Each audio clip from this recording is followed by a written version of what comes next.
On tonight's CTV News, Labour announces another election policy. The government's latest transport report makes tough reading. And are the earthquakes really over and done?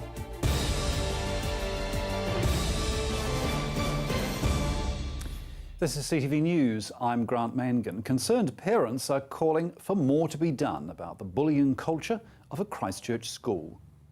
The parents of a 9-year-old boy who was allegedly strangled, pushed and trodden on at his primary school are fighting for action to remove the bullying culture of a Christchurch school. Cameron and Emily Taylor are fed up with the bullying their son has had to endure at Oakland School in Hallswell. On May 19th, the boy was pinned against a wall, strangled and gashed on his arm with the offender's fingernails. Only a week later, the boy was tackled to the ground and stomped on. He required treatment for contusions and soft tissue damage to his shoulder and arm. Annoyed at the lack of care taken by the school teachers and officials, the concerned parents have removed their son and re-enrolled him at another Christchurch school. The Taylors claim they know 6 different parents dealing with bullying concerns at the same school. 4 of these families have also taken their children off the Oakland's roll. The Oakland school lawyer and spokesperson David Beck said the school are taking the complaints very seriously. The Hallswell-based school are currently investigating the formal complaint.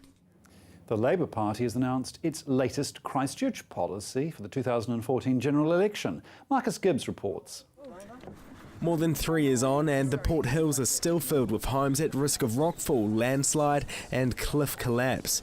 The Crown has already offered red zone buyouts. However, a small band of property owners are determined to stay. Andrew is one of them. He was forced to move out following the February 2011 earthquake, but after the reversal of the Section 124 notice on his home, he moved back in April. And we're happy we came back. It's just definitely the best decision that we made. Labour's latest policy is aimed at owners like Andrew and his friends. Currently, the Christchurch City Council is planning to pay half the mitigation costs on homes for those who want to stay. After the September general election, Labour wants to pay the other half. They could put a bund, 3-metre high bund up on the community track, and that would be more than sufficient to protect the houses here back down to the original GNS risk factor, which is 10 to the -4, which every other house is subject to. Instead of purchasing properties at risk from rockfall, Labour plans to install fencing and bunding to shield homes from falling boulders. So Labour's commitment is to put people first and to pay in partnership with the Christchurch City Council for area-wide rockfall protection. Those homes can be made safe. The families who have moved out will be offered an opportunity to come back to their home if they want. The Labour Party can't understand why a similar policy hasn't already been offered by the government. It's a very straightforward policy. It makes sense.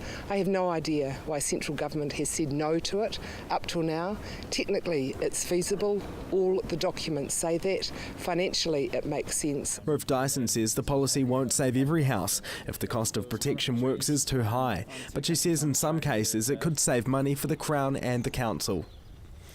However, the Earthquake Recovery Minister says Labour's putting lives at risk with its policy. Well, if they think that taking the cheapskate way out and leaving people at a heightened risk of death or injury from rockfall is good policy, then we simply disagree. The Minister says the government took a long time to reach a decision on the Port Hills red zoning. They've already considered mitigation works. However, the land damage is complicated. He says the fairest option was the voluntary offer. So I think this is a very cynical sort of policy that is trying to deny the science of the damage. The Minister says more than 8,000 red zone property owners have already settled with the Crown, and in the grand scheme of things, Labour's new policy won't affect many people. But it will affect Andrew and his friends. Mitigation work isn't cheap, and it won't be an overnight fix either. It could take months to get work started, and work wouldn't start until after the election at the earliest. Marcus Gibbs, CTV News. And to provide some additional context for that story, New Sarah figures show that 143 Port Hills property owners of the 478 eligible for a Crown offer are yet to accept the Crown's offer. Well, Christchurch's traffic woes aren't going anywhere, according to the government's latest transport report. Christchurch's unpredictable traffic problems will take 3 years to clear. According to the government's transport policy, there's substantial uncertainty on how the rebuild will affect the region's traffic. The draft document dictates how almost $40 billion is spent on land transport in the coming 20 years. The document states over the next 3 years, long-term impacts of changed land use patterns and associated travel demand will become clearer. The report highlights traffic congestion in the west, recognising the need for additional measures to address capacity. Transport Minister Jerry Brownlee says regional networks are critical to New Zealand's economic performance. The new government policy statement comes into effect from 1st of July 2015, but is being released this year, giving local and central government time to consider transport planning processes. Dr Carleen Edwards began her role as Christchurch City Council's new Chief Executive today. Dr Carleen Edwards officially had her first day as the Christchurch City Council's new Chief Executive today. Christchurch-born Dr Carleen Edwards believes although there is a great deal of work to be done, she sees enormous opportunities for Christchurch. Her predecessor, Tony Marriott, departed from the role last July, following the City Council's consenting crisis. Jane Parfitt stepped in as acting Chief Executive soon after. The responsibility for the Chief Executive is running an organisation of almost 2,000 staff while managing an annual operating budget of $474 million.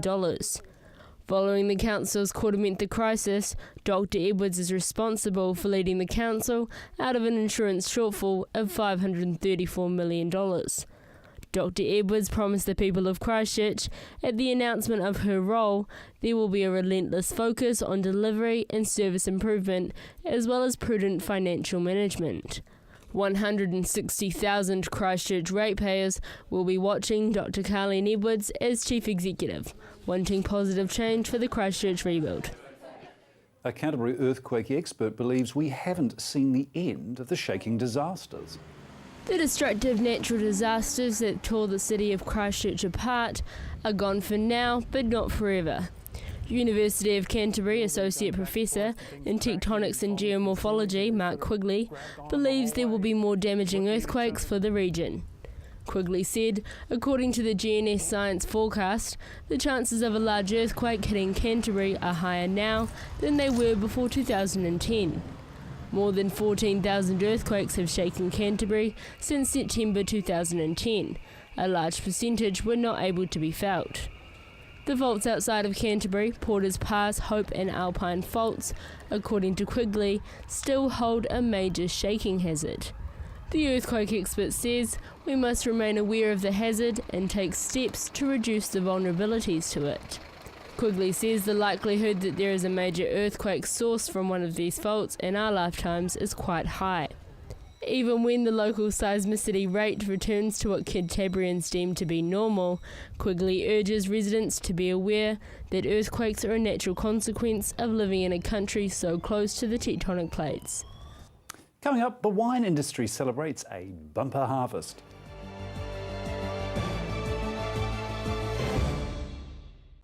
Join us tonight at 6 for DW World News. Informative, lively, international news, breaking stories and global developments. DW News, weekdays at 6 p.m, right here on CTV. Come dine with Country Catering at the Kaipoi Golf Club Cafe. Enjoy our range of delicious $10 lunches, daily specials and other homemade goodies. Open to the public 7 days inside the Kaipoi Golf Club, north end of William Street, Kaipoi. We look forward to seeing you soon. Come on down to Ferrymead Golf. Care for a game of paintball? How about some swings on the old driving range? Or on our par 3 9-hole golf course? Test your skills on the mini golf course or have a go at the airgun shooting range. Then relax at the Wow Cafe with one of our super succulent Wow Burgers. Whether you want to perfect your swing or are looking for a fun family day out, come down to Ferrymead Golf, 50 Ferrymead Park Drive, right next to the Ferrymead Heritage Park. Blackwells has a proud history presenting leading vehicle brands, extensive backup and service for a total one-stop driving experience. Holden, Mazda and HSV new and used vehicle sales, servicing, parts, paint and panel, Isuzu truck sales and service, all together in one convenient location. More selection, more value, more quality and more reasons to make Blackwells your #1 choice. Visit Blackwells today, corner Waterloo Racecourse Road, Sockburn, or online at blackwells.co.nz.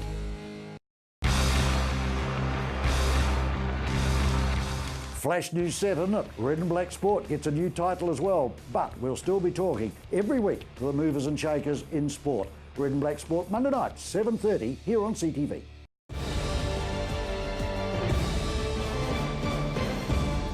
It's been a bumper season for winemaking with record-breaking volumes of grapes harvested across the country.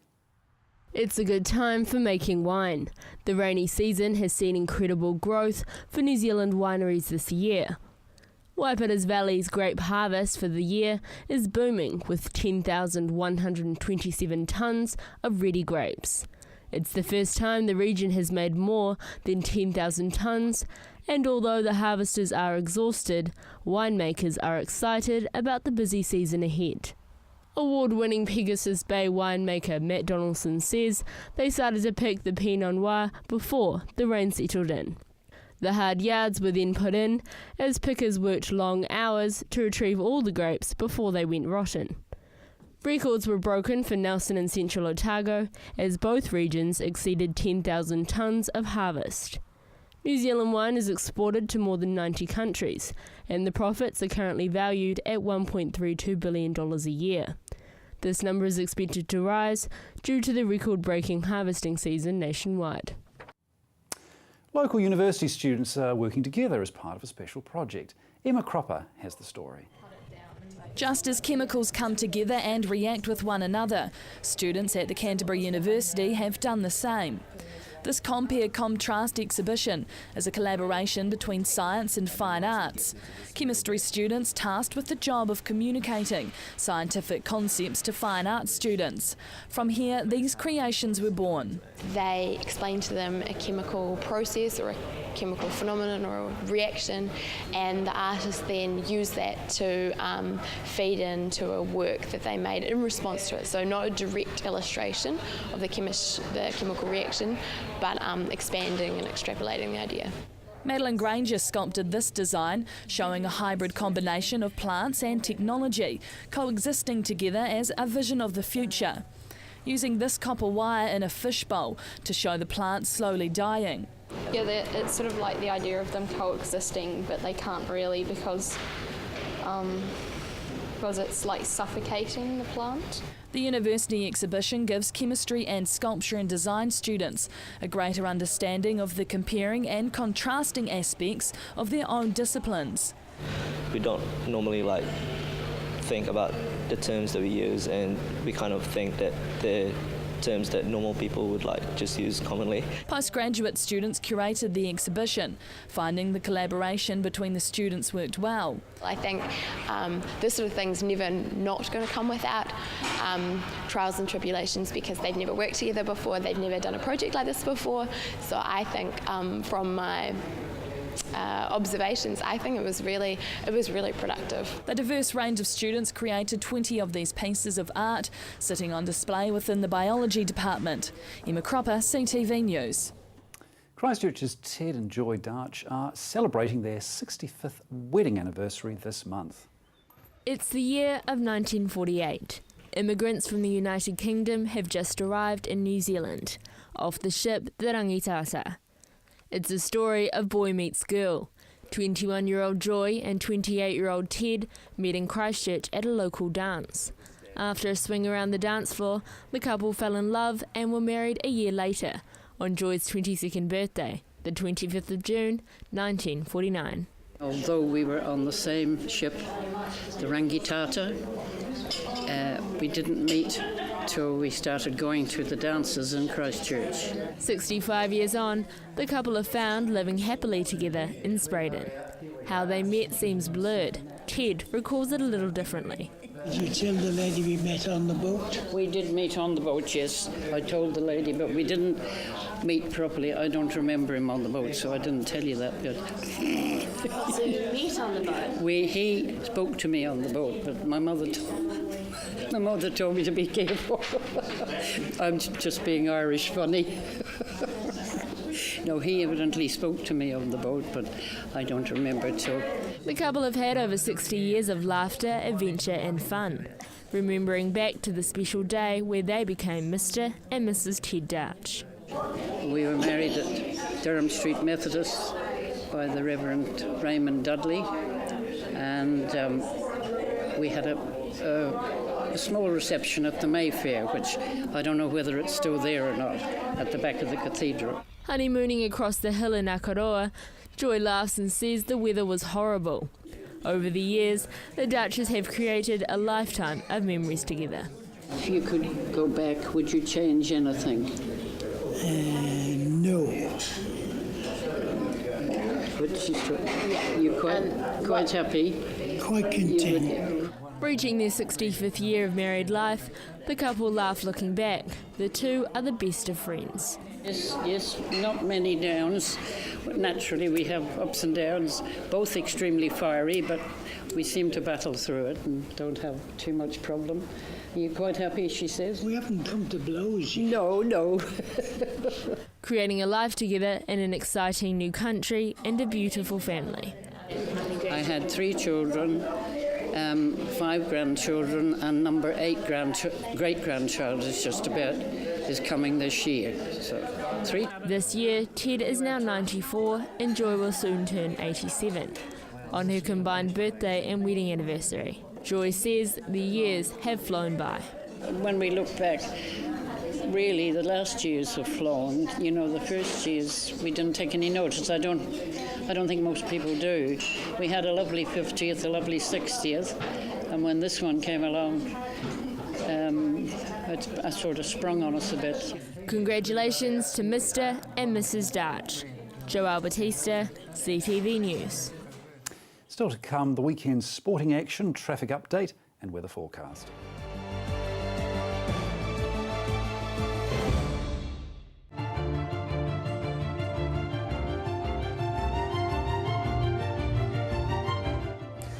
Coming up next week on Lynch, Labour's housing spokesperson Phil Twyford will join me.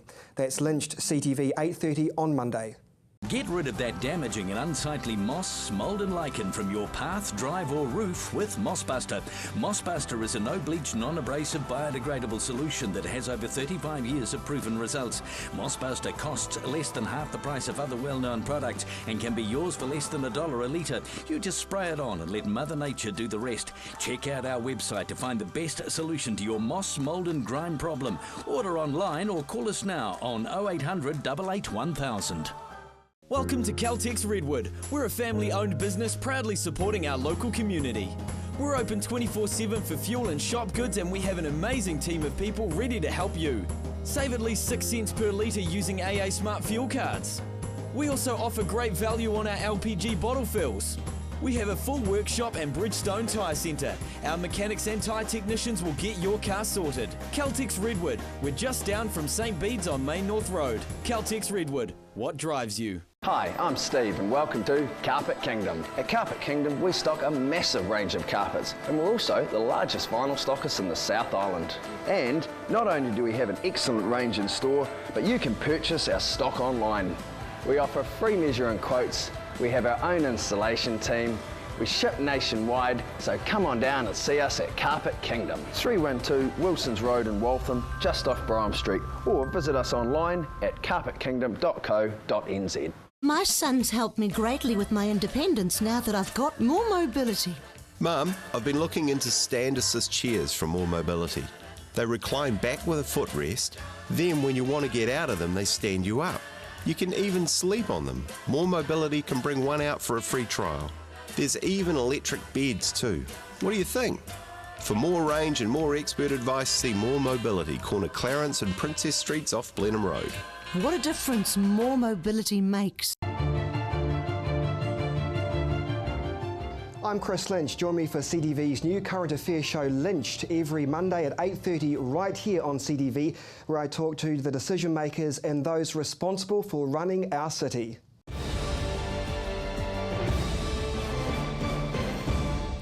To bring us up to date on all the weekend sports, here's Gordon.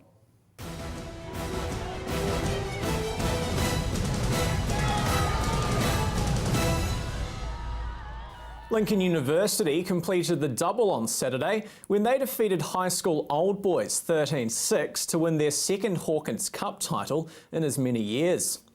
The match was played in foggy conditions with spectators struggling to see play throughout the second half. Lincoln suffered just one defeat in their title run to New Brighton, with bonus points proving pivotal. Lincoln will now look to do what they failed to do last year and push on to victory in the Hawkins Trophy as the top 6 teams from the competition battle it out until the end of the season. Joining Lincoln in the top 6 are second place New Brighton, who suffered just one defeat this season. That was to third place Marist Albion, while Sydenham, High School Old Boys and Christchurch make up the final spots. To football, where Cashmere Technical took another stride in their defence of the Chatham Cup when they defeated Hallswell 2-1 in Saturday's third round clash. Cashmere's mainland Premier League rivals Coastal Spirit also booked their spot in the last 16 after they defeated Nelson Club Richmond Athletic 2-1. Cashmere and Coastal will feature in an open draw with the other 2 remaining South Island teams, Otago University and Dunedin Technical. The Canterbury Rams ended a mixed weekend on a high when they defeated the Pistons 86-82 in Hamilton yesterday. The Rams' double-header got underway in Wellington on Friday night when they were outplayed, going down 99-82. Overtime was needed to separate yesterday's match against Waikato, with top scorer Matt Rogers coming up big from range as the centre knocked down 7 from 10 shots from range on his way to 33 points. The Rams had other handy contributions, including captain Jeremy Kench, who recorded 13 points, 14 rebounds and 8 assists. The Celebration Lions went a long way in their hopes of securing a top 2 finish in the Canterbury Rugby League Premiership on Saturday when they demolished Hornby 46-14 at Cuthbert's Green. The Lions lead in the comp on 16 points with Hallswell, who snapped a 2-game losing streak in second on 12 points, while Riccarton and Hornby are both on 10 points. Our ice hockey team, the Canterbury Red Devils, continued their perfect start to the national competition after winning both of their games against the West Auckland Admirals over the weekend to be 4 from 4 in their pursuit of 3 straight titles.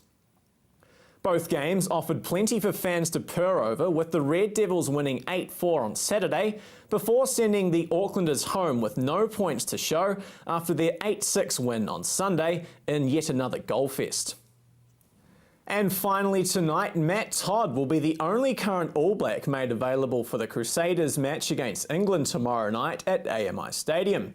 Todd will come off the bench with George Whitelock captaining the team in the 7 jersey. Tyler Blindale will get a rare chance back in the 10 jersey after a poor start to the Super Rugby season, with Tom Taylor playing at fullback. Tomorrow night's match gets underway at 7:35. You're up to date with the latest in local sport. I'm Gordon Finlater for CTV Sport.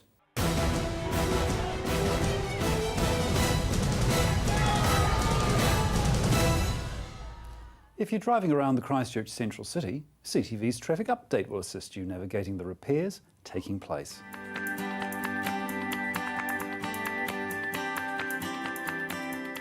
Hello travellers, to help you plan your journey around the Central City, here's a few tips. Billy Avenue is down to 1 lane this week in both directions from Barbados Street and Manchester Street. It shouldn't cause too many issues, but the stretch will be busy during the morning and evening drive home, so take care. New work on St Asaph Street at the Montreal Street intersections will reduce St Asaph Street to 1 lane. Montreal Street will still be open to 2 lanes, but there will be a speed restriction between Morehouse Avenue and St Asaph Street. To keep up to date on what's happening with the central city roads, keep watching CTV News first at 5 every night at 5 o'clock, and in the meantime visit the Transport for Christchurch website.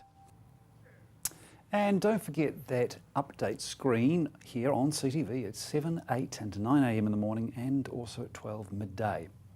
Well, it's the start of a new week, so we'll be playing some new music with the weather. Now, you may recall that every week we invite viewers to send in their suggestions for suitable music to play whilst the weather is on. Well, this week the track is called Andrew from the Blondes album Swisher. Here is your regional weather. Kia ora everybody, let's take a look at today's weather. Kia ora everybody. Increasing cloud over Canterbury today ahead of a cold front due in this evening. Let's take a look at today's temperatures. Ash Vegas 10 degrees for the start to your week. Methven reached 10 degrees today. Rokaya also on 10 degrees. Darfield 10 degrees out there. Leeston and Rolleston had 10 degrees. Lincoln also had a high of 10 degrees today. Christchurch, there wasn't a lot of sun about today. You had a high of 10 degrees. Over in Akaroa, 10 degrees today, and out in North Canterbury, Kaipui, Rangiora and Amberley also all on 10 degrees for Monday.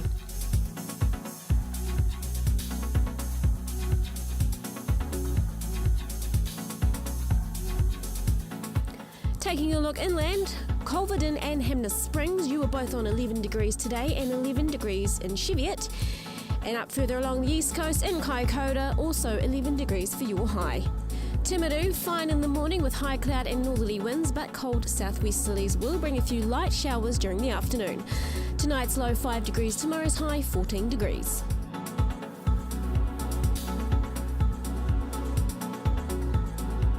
Ashburton, a fine dry start to your Tuesday, but a damp afternoon ahead with cold blustery southwesterlies. Tonight's low 5 degrees, tomorrow's high 14.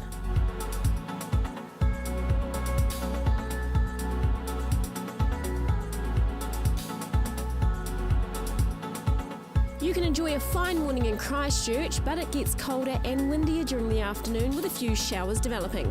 Tonight's low 5 degrees, tomorrow's high 14.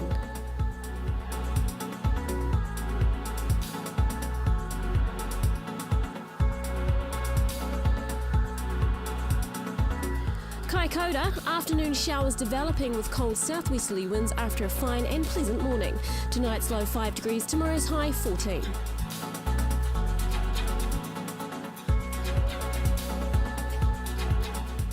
While the rest of Canterbury can expect a cloudy morning with showers developing in the afternoon. Let's take a look at the temperatures. Temuka and Geraldine can expect a high of 14 degrees. Methven, you'll have 14 degrees and 14 is expected in Rokaya. Darfield, you can expect 14 degrees tomorrow, and Leeston, 14 degrees for you. Rolleston and Lincoln, yes, you guessed it, both on 14 degrees, and over in Akaroa, 14 degrees is also your high for Tuesday.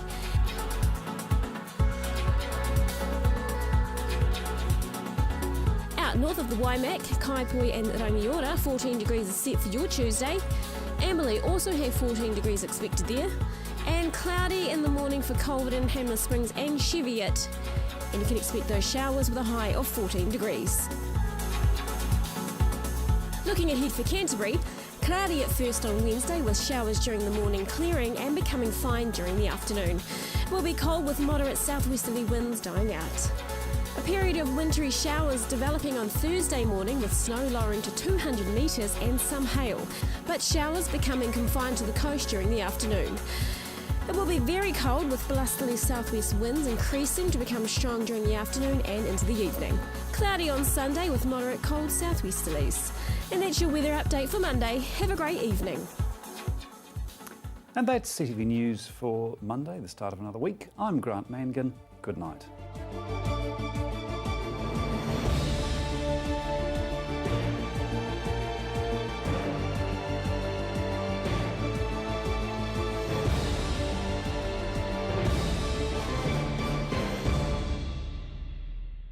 Supporting local content so you can see more of New Zealand on air.